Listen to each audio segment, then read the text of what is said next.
Do I have everybody's attention now? Les amis, si c'est Catch Attrape, la chaîne on parle catch. Aujourd'hui, review de NXT du 10 mars 2020. Et avant de commencer la vidéo, j'aimerais vous demander de vous abonner, de liker, de commenter, de partager. Extrêmement important pour cette chaîne. On va au devant des 300 abonnés avant la fin mars, les amis. Très bon show, franchement pour commencer c'était un très bon show, j'aimerais dire que c'était un très bon show, c'était un show qui était placé sous le signe de la cohérence et du bon catch. C'était pas comme Monday Night Raw là avec des trucs complètement incohérents comme par exemple Reginald qui est fourré avec Nia Jax et Shayna Baszler dans alors qu'il est censé être avec Sasha Banks. Non, c'était très cohérent, il y a eu du bon catch et donc on commence directement avec William Regal qui était sur le ring pour nous annoncer il nous annonce deux grosses annonces. La première, c'est qu'il y aura un nouveau pay-per-view NXT qui se déroulera en 2 soirs. Donc le pay-per-view s'appellera NXT TakeOver Stand and Delivered. Donc il invite ensuite pour la deuxième annonce Dakota Kai et Raquel Gonzalez à venir sur le ring. Il les annonce comme les vainqueurs du Dusty Women, premier Dusty Women classique. Elles arrivent sur le ring et William Regal leur annonce que suite à la tricherie des championnes la semaine dernière, ils ont pris le NXT, les officiels de NXT ont pris les devants. Donc ils ont décidé de créer un nouveau titre féminin de NXT qui ira directement aux mains de Dakota Kai et Raquel Gonzalez. Donc Dakota Kai et Raquel Gonzalez qui deviennent nouvelles championnes par NXT par le biais du Dusty Rhodes classique. Donc directement elles sont interrompues par Dakota Kai et Raquel Gonzalez. En fait toutes les catcheuses de NXT étaient sur la rampe d'entrée sur le ring. Donc elles sont coupées par Ember Moon et Shotzi Blackheart qui leur proposent, qui les défient directement dans un match pour le titre par équipe. Défi qu'elles acceptent, dont William Regal officie le match pour un peu plus tard dans la soirée. Donc on enchaîne ensuite avec le premier match de la soirée qui est un match pour le titre féminin d'NXT qui était Io Shirai défendait son titre contre Toni Storm. Très bon match, bon match que j'ai vraiment adoré pour commencer ce show. Mais c'est une victoire d'Io Shirai qui évite un diving headbutt de la part de Toni Storm et qui place un crossface pour la faire abandonner. Ensuite on passe avec un segment backstage. Finn Balor dit à Adam Cole qui jouait les durs la semaine dernière, mais maintenant qu'il n'y a plus personne derrière lui et qu'il l'a battu, il va le battre pour le titre. Il l'a déjà battu pour avoir le titre et maintenant il le battra pour conserver le titre. Donc Mackenzie Mitchell interview LA Knight. Il dit que LA Knight dit que la semaine dernière, tout le monde s'attendait à ses débuts, mais il nous annonce que ses débuts se feront la semaine prochaine et il lance un Open Challenge la semaine prochaine pour n'importe qui voudrait venir le défier. Bronson Reed arrive et le chope derrière son dos et les officiels viennent se séparer. Donc Bronson Reed lui dit qu'il sera là pour ses débuts la semaine prochaine. Donc LA Knight qui officie ses débuts la semaine prochaine.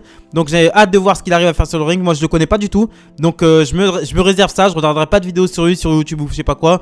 J'aimerais bien, je suis hypé pour la semaine prochaine pour ses débuts. On enchaîne ensuite avec Jack Atlas contre Pete Dunne qui est le deuxième match de la soirée. Pete Dunne qui est accompagné de Oney Khan et Danny Burch.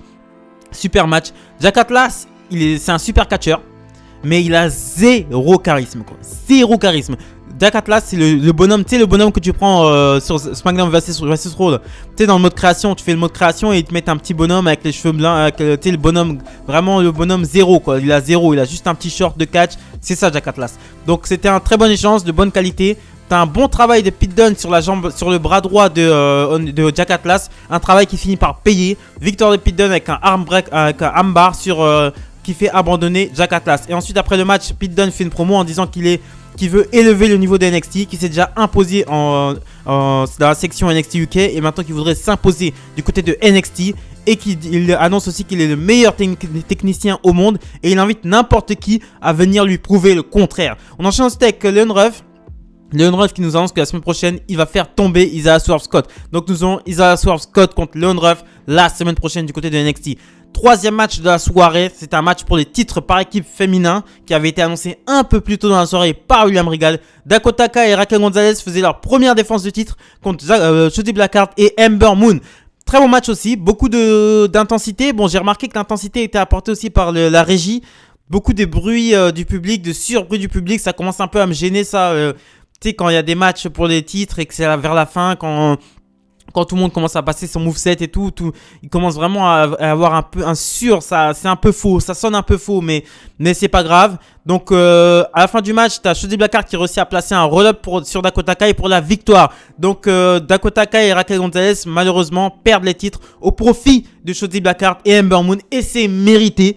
Voilà, du côté en tout cas de Shotzi Blackheart, c'est mérité parce qu'elle fait un travail super du côté de NXT depuis un an que je suis NXT régulièrement, parce qu'avant je ne suivais pas régulièrement, je vais être très honnête. Shotzi Blackheart, franchement, elle fait un super boulot et je trouve qu'elle le mérite. Ember Moon aussi qui est revenue du côté de NXT, elle a commencé un peu des débuts, elle a eu des débuts un peu en dents de scie, mais elle arrive quand même à se rattraper en gagnant le titre NXT. Et Dakota Kai et Raquel Gonzalez, pour moi il est temps pour Raquel Gonzalez de passer à autre chose. Donc il y a eu un petit segment entre elle et Yoshirai. Donc il est temps pour Raquel Gonzalez d'aller côtoyer les sommets d'NXT et de dégager Dakota Kai. Dakota Kai est balancée là du côté du roster principal, qu'elle aille jobber du côté du roster principal. On enchaîne ensuite avec un segment backstage. Adam Cole nous explique en gros pourquoi il a sorti, pourquoi il s'est attaqué à ses propres amis. Il dit qu'il a, en gros, hein, je vais vous le dire ce qu'il a dit en gros. Il a sorti Kyle O'Reilly de l'équation. Il dit que Roderick Strong a voulu jouer l'homme la semaine dernière, mais il l'a battu pour lui montrer qu'il était le chef de The Undisputed Era. Il dit que The Undisputed Era se finira quand il le dira. Il dit que Finn Balor croit l'avoir eu, mais c'est le contraire. C'est lui qui a eu, c'est Balor qui est tombé dans son piège. Il a fait tout ça pour le titre NXT. Il dit qu'il a eu le meilleur titre, le meilleur règne de champion NXT, le plus long, et il dit qu'il sera 2 fois champion NXT et sa victoire sera spectaculaire. On enchaîne ensuite encore avec un segment backstage. Austin Theory demande à Johnny Gargano pourquoi il a payé la psychiatre la semaine dernière. Johnny Gargano lui répond que c'est une bonne chose. Maintenant Theory sait que Lumis pense ce que Lumis pense de lui, excusez-moi. Ensuite Austin Theory commence à s'énerver. Gargano dit à Theory qu'il devrait arracher la tête de Dexter Lumis pour ce qu'il lui a fait, et Austin Theory arrache son t-shirt et dit qu'il ne peut plus endurer ça. Donc Johnny Gargano qui essaie encore de manipuler Austin Theory. La semaine dernière il a essayé de manipuler Austin Theory en soudoyant la psychiatre, mais maintenant il essaie de monter la tête d'Austin Theory contre Dexter Lumis. C'est Austin Theory qui a l'air d'être le cul entre deux chaises, sans vouloir être désobligeant, et donc qui se retrouve le cul entre deux chaises, entre Dexter Lumis qui l'a bien traité pendant sa captivité, et entre Johnny Gargano qui est son sorte de mentor et qui est le chef de The Way. On enchaîne ensuite avec le 4e match de la soirée, Kaiden Carter contre Xia Li. Donc le match en fait, c'est l'histoire du match, c'est que Xia Li a envoyé l'ami de Kaiden Carter, Katy Catanzaro, à l'hôpital, et que Kaiden Carter veut la venger. Donc Katy Catanzaro est en béquille, mais elle est en ringside pour supporter son ami Kaiden Carter. À un moment donné, t'as Xia Li qui commence à s'acharner sur la jambe droite de Kaiden Carter. Et au moment où elle s'apprêtait à exploser la jambe de Kaiden Carter sur le poteau de coin de ring, Katy Catanzaro met un coup de béquille à Xia Li, ce qui met fin au match par disqualification. Victoire de Xia Li par disqualification. Et ensuite Katy Catanzaro s'acharne à coup de béquille sur Xia Li, mais Boa vient l'arrêter. Et ensuite, au moment où elle essaie de mettre un coup de béquille à Boa, Boa retient la béquille et ensuite il balance la béquille. Et au moment où Boa commence à s'approcher de Katy Catanzaro, c'est Kaiden Carter qui vient sauver sa copine et elle réussit à prendre la fuite. On enchaîne ensuite avec Jordan Devlin qui fait une petite vidéo pour dire qu'il n'a jamais perdu le titre Cruiserweight et qui vient le chercher la semaine prochaine contre Santos Escobar. On enchaîne ensuite avec Joaquim Wilde et Raul Mendoza contre les Grizzled Young vétérans. Donc pendant le match, t'as Breezango qui font leur rentrée avec le casque et tout, etc. Tu sais, le Space Cowboy ou je sais pas quoi. Et donc ils arrivent en mode machin. Ça, ce qui déconcentre Joaquim Wilde et Raul Mendoza. Mais en fait, ils retirent leur masque et il se trouve que c'est MSK qui font leur retour et qui avaient été agressés par les Young vétérans juste après leur victoire au Dusty Rhodes Classic. Donc MSK et donc ça choque les Grizzled Young vétérans.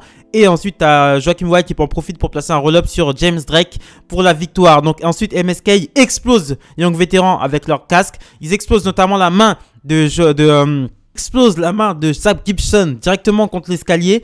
Ensuite, pendant que Zab Gibson et James Drake sont en train de se tordre de douleur, t'as Joaquim Wilde et Raul Mendoza qui se foutent de leur gueule, mais t'as directement Breezango qui arrive derrière leur dos et qui les agresse aussi pour ce qu'ils leur ont fait la semaine dernière. Et ensuite, t'as MSK et Breezango qui célèbrent sur le ring pour finir ce segment. On nous annonce la semaine prochaine que Timothy Thatcher et Tommaso Ciampa feront face à Imperium et que Austin Theory réglera ses comptes avec Dexter Lumis. Isaiah Scott, lui, par contre, ira affronter Leon Ruff. On enchaîne ensuite avec le main event of the evening, Adam Cole contre Finn Balor pour le titre NXT. Donc c'était un très bon match entre les deux. Bon, est-ce qu'on peut s'attendre à de la merde quand on est deux sur le ring? Je ne pense pas.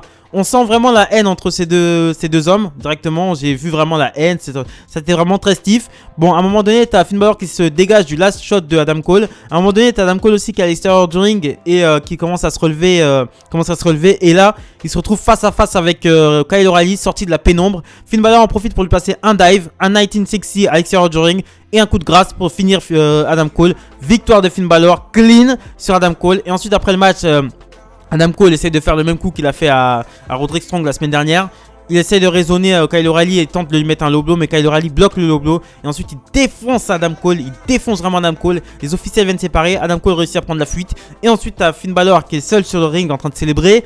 Et ensuite il se retourne et il dit que je t'attendais depuis longtemps. Et la caméra se lève et c'est Karrion Kross qui le rejoint. Et ils se font face pour conclure ce show. Très bon épisode de NXT. Cohérence, c'était cohérent les amis, c'est ça que j'ai beaucoup aimé. C'était pas des trucs qu'on t'apporte comme ça, comme Monday Night Raw, je sais pas quoi. Du bon catch. Quelques segments qui amènent. C'est en fait les segments qui ont été les segments de cette semaine. C'était pour hyper des matchs qui se feront la semaine prochaine, tout simplement. Voilà. Donc j'aime beaucoup NXT. C'était un très bon show. Abonnez-vous, likez, commentez, partagez. Extrêmement important pour de protéger nos voix devant des 300 abonnés avant la fin. Mars, les amis.